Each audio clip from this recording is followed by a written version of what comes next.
Who needs them? Well, I saw on television today the greatest paradox of all. Go Ireland. Who would believe? I've never been more proud to be a nice Irish girl. Everything, it seems, is a paradox. What about we're a divine being having a human experience? What is that about? What about God is the ruler of the universe, and God is present in every cell of your body? Okay? What about death is the end, but yet in the same moment, its life goes into life? Well, the truth about the paradox of death is that it's a mystery, and the mystery is always explaining the paradox. The paradox about death is the changing from the physical expression of a personality that's ended to the dissolving of that identity to a universal, divine, energetic, flowing identity that loves and is still loved. A paradox. So I ask you, who in the heck is running this universe? And who was running the universe when I was out there screwing up? It sure wasn't me. And I'm not so sure about God. My late friend Walter Starkey wrote a book, and the name of it was, It's All God, the Flowers and the Manure. Now there's a paradox. But that's what our learning opportunities are. All that crap that we go through is simply fertilizer that helps us bloom. When I was young, I didn't get exposed to a lot of old people. I was in a foster home where they had an old country grandparent. And then at some point in time, I lived with my grandmother for a while, but those old people seem to have this saying like, shut up and stop the whining. Get some steel in your spine, girl. You know, but they were coming from this place where they had to hack out an existence during the Depression, and things weren't easy, and they just really didn't have a lot of tolerance for whining. But then as I began to study metaphysics in my late teens through roughly 60 years ago, my studies did not prevent me from hurting a lot of people by my mistakes.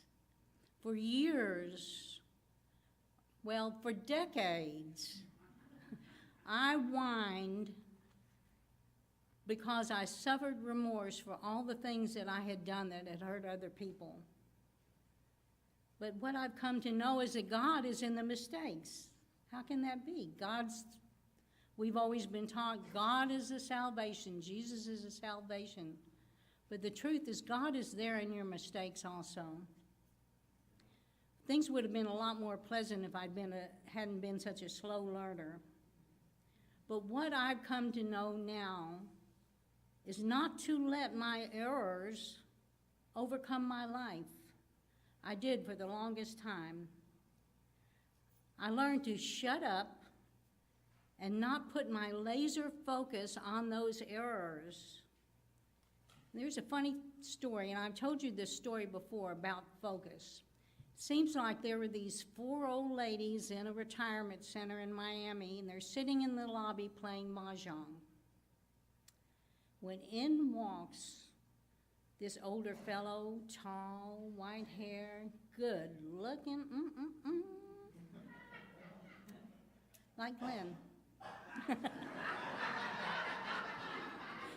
So he's got his little suitcase and he walks to the check-in counter, and the old ladies sure took notice of this, and one of them says, Yoo-hoo, you're new here, aren't you? Yes, ma'am, I am. And the second lady said, well, where are you from? And he said, San Quentin. And the third lady says, San Quentin? Why were you in San Quentin? And he said, I murdered my wife. And the fourth lady says, so you're single.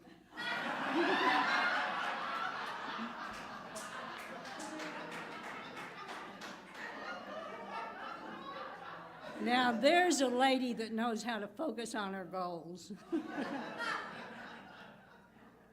But the mystery of life is real.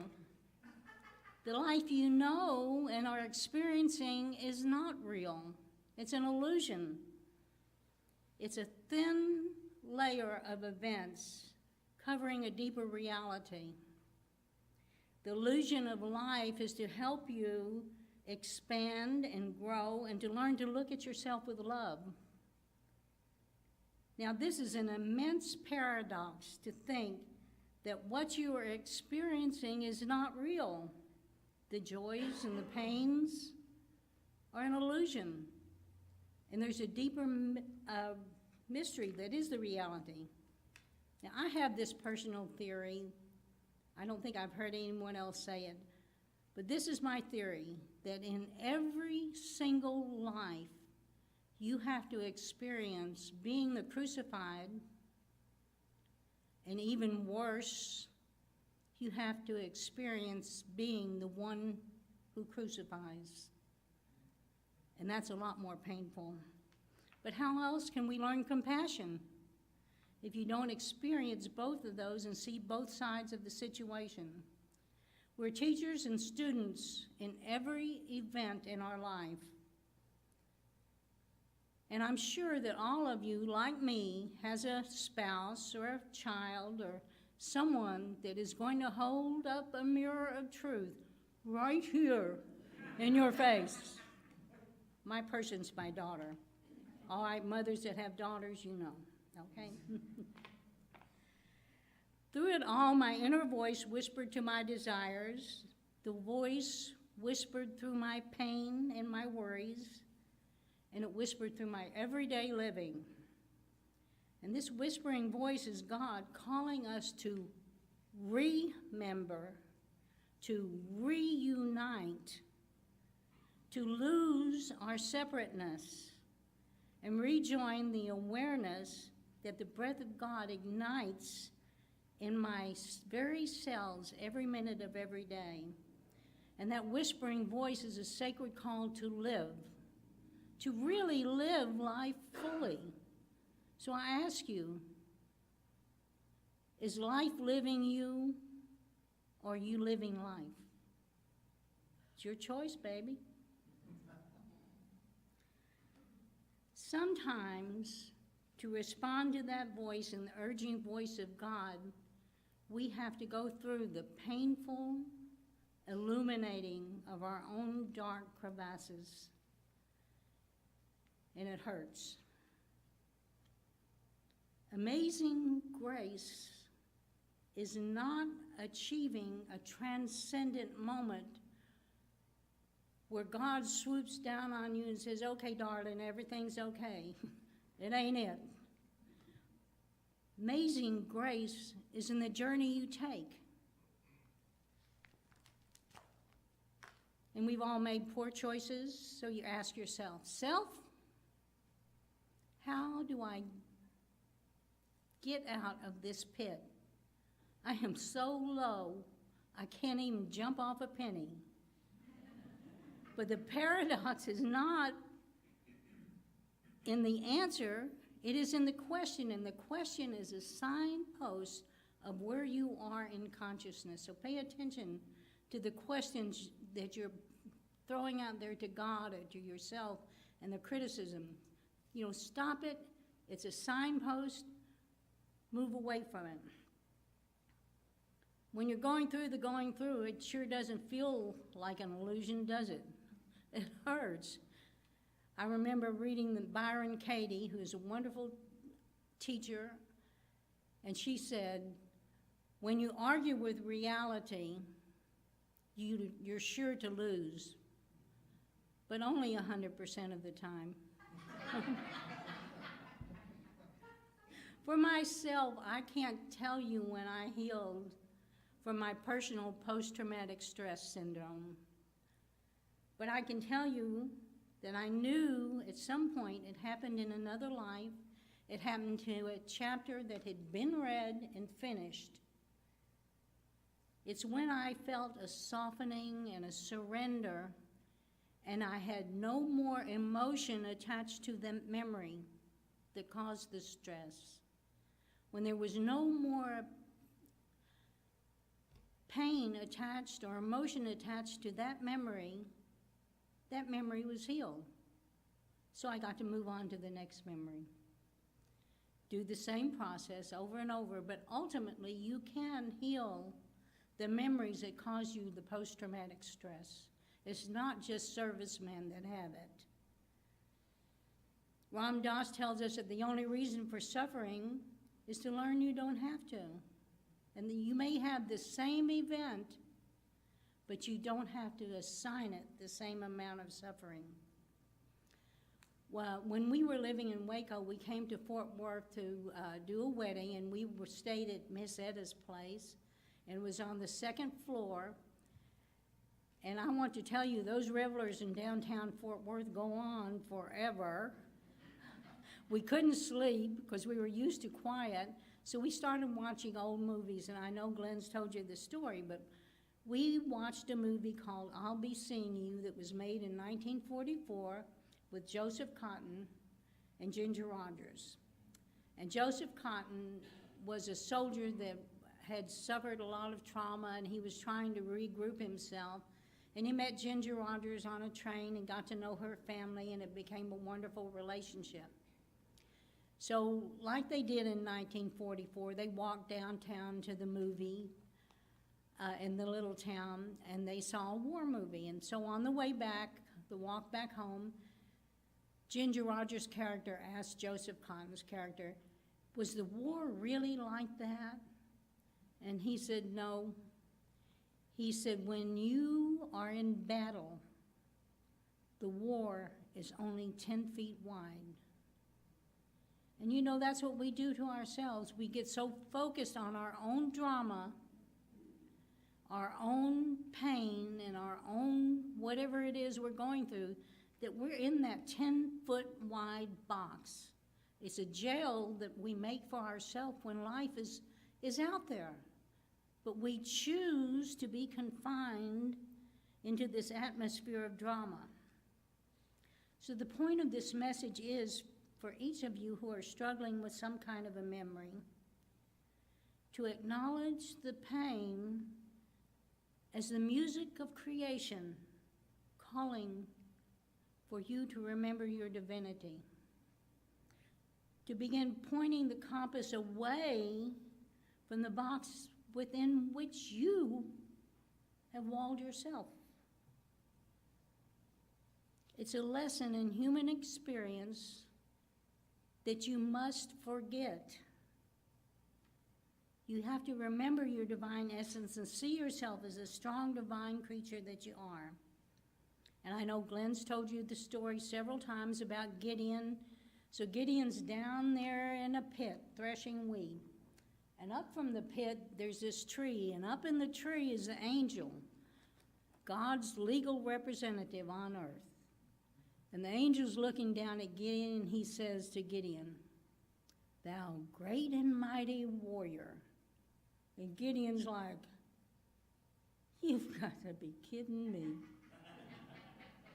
Do you see me?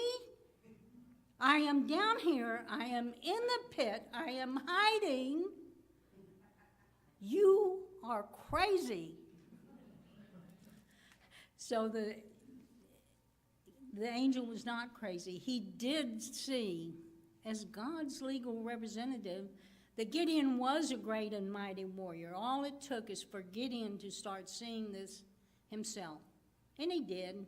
And he thrived and prospered and became the great hero of the planet.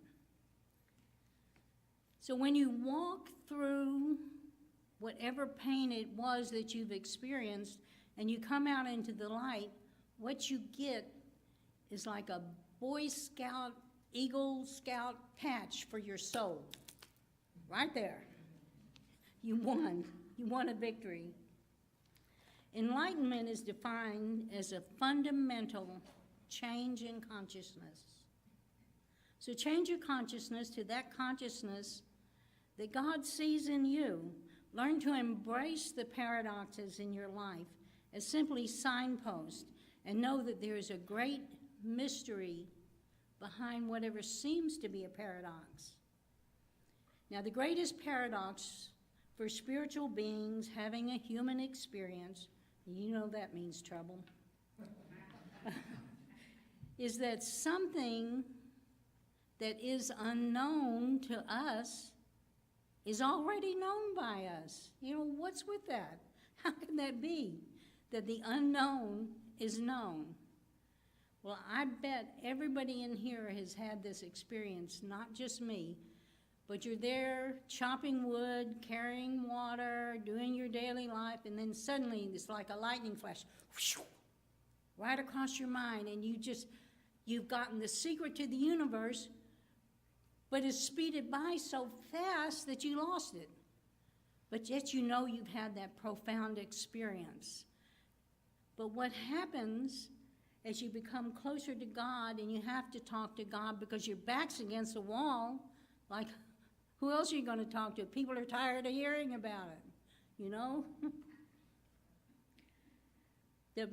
In that millisecond that something profound has escaped you, that in your talking to God and in your becoming comfortable in that relationship, well, that's a shortcut to having that profound experience extend and extend and extend. Another shortcut is meditation. The more we communicate and develop a relationship with God, the more frequently we have those awareness flashes that develop to be longer and longer spans of beginning to know the unknown. And here at Harmony Fellowship, that this is what we try to do for each other, to help us grow past the pain into knowing the unknown. And that is what our destiny is as a spiritual being having a human experience, to begin to know the unknown. Thank you.